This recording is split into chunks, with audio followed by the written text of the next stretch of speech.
आज जब भारत अपने चुनाव के नतीजों का इंतजार कर रहा है, यह परिच्छेद हमें आस्था, विश्वास और शासन के बीच संबंधों पर विचार करने का मौका प्रदान करता है।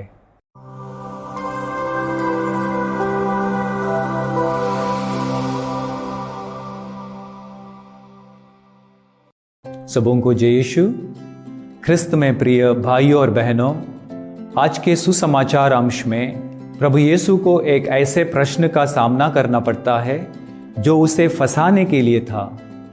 फरीसी और हेरोदी, जो आमतौर पर एक दूसरे के विरोधी होते हैं, प्रभु यीशु पर आरोप लगाने का तरीका खोजने की कोशिश में एकजुट हो जाते हैं। उन्होंने उससे पूछा कि क्या रोमी सम्राट कैसर को कर देना उचित है।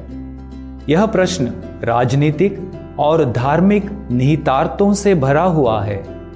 यदि प्रभु यीशु हाँ कहते हैं तो वह उन लोगों का अलग थलग करने का प्रयास करते हैं जो रोमन शासन को दमनकारी मानते हैं। यदि वह नहीं कहते हैं तो उस पर रोम के खिलाफ राजद्रोह का मामला दर्ज किया जा सकता है।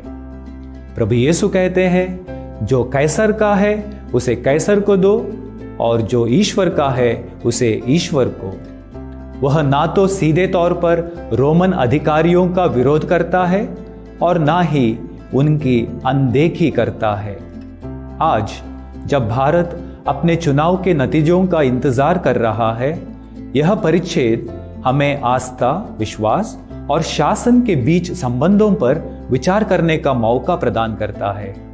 प्रभु यीशु की शिक्षा हमें एक देश के नागरिक और ईश्वर की संतान के रूप में हमारी जिम्मेदारियों पर विचार करने के लिए आमंत्रित करती है। आइए हम इन 4 विषयों पर विचार करें। सबसे पहला, दोहरे दायित्वों को पहचानें। जिस तरह सिक्के पर सम्राट की छवि होती है, उसी तरह हम पर भी ईश्वर की छवि होती है। यह दोहरी छवि हमें देश के प्रति अपनी जिम्मेदारियों को पूरा करने के लिए कहती है और साथ ही साथ यह कहती है कि हमारी अंतिम निष्ठा ईश्वर के प्रति है। नागरिक के रूप में हम अपने राष्ट्र की संरचनाओं और कानूनों का सम्मान करते हुए लोकतांत्रिक प्रक्रिया में भाग लेते हैं। साथ ही हमारे कार्यों और विकल्पों को हमारे विश्वास और प्रभु यीशु की शिक्षाओं द्वारा निर्देशित होना चाहिए। दूसरा, ईमानदारी से जुड़ें। फरीसी और हेरोदी पाखंड के साथ प्रभु यीशु के पास आए और उसे फंसाने की कोशिश करने लगे। इसके विपरीत प्रभु यीशु ने ईमानदारी और बुद्धिमत्ता के साथ जवाब दिया। जैसे ही हम राजनीतिक चर्चा में शामिल होते हैं और अपने नागरिक कर्तव्यों का पालन करते हैं, हमें अपने विश्वास के मूल्यों को प्रतिबिंबित करते हुए ईमानदारी, सत्यनिष्ठा और दूसरों के प्रति सम्मान के साथ कार्य करने का प्रयास करना चाहिए।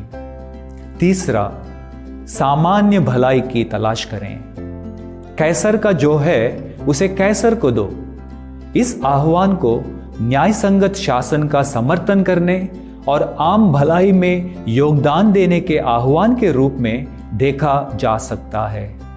मतदान, नागरिक भागीदारी और अपने नेताओं को जवाबदेह ठहराना ऐसे तरीके हैं जिनसे हम समाज के उत्थान में योगदान करते हैं।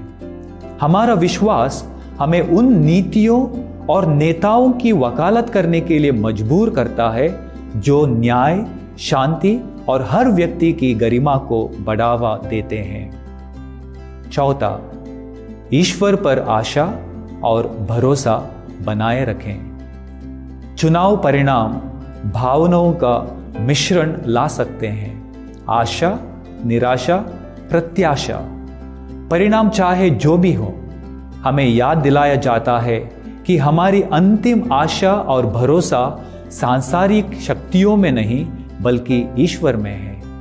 हमें अपने नेताओं के लिए प्रार्थना करने के लिए बुलाया गया है, यह विश्वास करते हुए कि ईश्वर सभी स्थितियों में काम कर रहे हैं, इतिहास को अपने उद्देश्य की ओर मार्गदर्शन कर रहे हैं।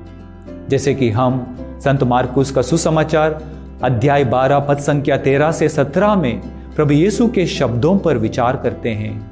आइए हम ईमानदारी की भावना के साथ अपनी दोहरी जिम्मेदारियों को स्वीकार करें, सामान्य भलाई की तलाश करें और ईश्वर पर अपना अंतिम भरोसा रखें। आइए यह प्रार्थना पूर्ण विवेक और आशापूर्ण कार्य का समय हो, क्योंकि हम मसीह के अनुयायियों के रूप में अपनी गहरी बुलाहट को जीते हुए अपने राष्ट्र के शासन में भाग ले सकें। आमीन।